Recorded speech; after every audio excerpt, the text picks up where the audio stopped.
Gusti Allah ki nurunke kitabe enek sing tersurat enek sing tersirat. Wah yuda ki ora kena dientengin. Ana sing tersurat ana sing tersirat. Nek sing tersurat ki kalamullah utawa Al-Qur'anul Karim, tapi nek sing tersirat kuwi alam seisine. Ki kitabe Allah nek disinaoni.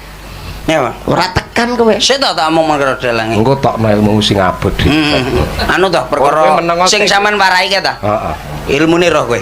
Sinau ning dina ki kenek kanggo ngonceki wong urip. Contone sinau ning dina. Senen. Wong aja bosen karo unen-unen.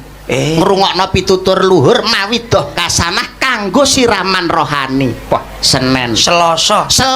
Sela-selane uripmu gunakno kanggo sedekah. Wong sedekah ora lokak malah kebak, ora wutah malah wutuh, ora roboh saya bakoh. wah, Rebo Dik. Rebo kerep sinau ben ora bodho.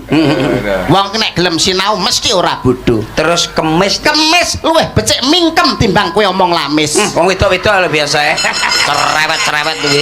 Iki, Aku ora tau wong wedok-wedok lho sing kudungan klemis-klemis.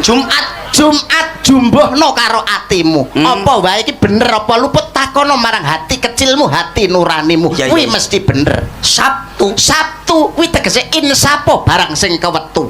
Hari ini harus lebih baik daripada hari kemarin, hari esok harus lebih baik daripada hari ini. Sabtu Dik, Minggu. Lah, Minggu kuwi tanggal bangcah sekolah prei.